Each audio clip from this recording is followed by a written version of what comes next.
আসসালামু আলাইকুম। So guys, যদি আপনারা আপনাদের মোবাইলের ওয়ালপেপার চেঞ্জ করতে চান তাহলে সেটি কীভাবে করবেন এই নিয়ে আজকের ভিডিও। তো এর জন্য সর্বপ্রথম আপনাকে ফোনের যে ফাঁকা অংশটি রয়েছে, অ্যাপস বাদে যে ফাঁকা অংশটি রয়েছে সেখানে একটু চেপে ধরতে হবে। তারপরে দেখবেন যে এরকম একটা ইন্টারফেস চলে আসবে। এইখানে কর্নারে দেখুন ওয়ালপেপার অ্যান্ড স্টাইল নামে একটি অপশন রয়েছে। সো আপনারা প্রথমে এইখানে ক্লিক করবেন।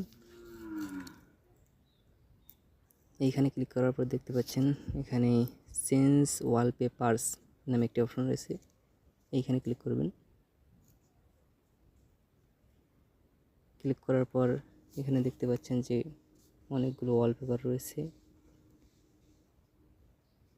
বিভিন্ন ডিজাইনের ওয়ালপেপার রয়েছে।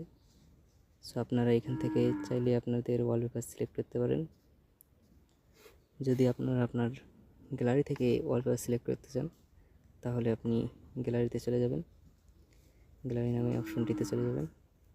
সো এখানে দেখতে পাচ্ছেন, ধরেন যে আমি এইটাকে আমার ওয়ালপেপার দেবো, একটা সিলেক্ট করে নিলাম। নেওয়ার পর এখানে ডান অপশনটি দিয়ে দিলাম।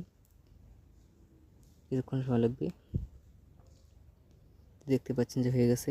এখানে আপনাকে সিলেক্ট করতে হবে যে আপনি লগ স্ক্রিনে এটা ব্যবহার করবেন নাকি হোম স্ক্রিনে। আমি শুধু হোম স্ক্রিনে ব্যবহার করব, তাই লগ স্ক্রিনের যে টিক চিহ্নটা রয়েছে এটা আমি উঠিয়ে দেবো। এরপরে নেক্সট দিয়ে দিলাম। কিছুক্ষণ সময় নেওয়ার পর এরকম একটা ইন্টারফেস চলে আসবে। সো এখানে আপনি শুধু উপরে যে ডান অপশনটি রয়েছে এখানে ডান অপশনটি দিয়ে দিবেন।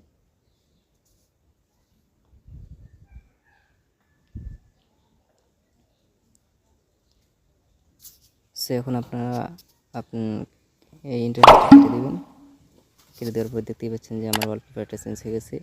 তো যদি ভিডিওটি ভালো লেগে থাকে তাহলে ভিডিওতে একটি লাইক এবং চ্যানেলটিকে সাবস্ক্রাইব করতে ভুলবেন না।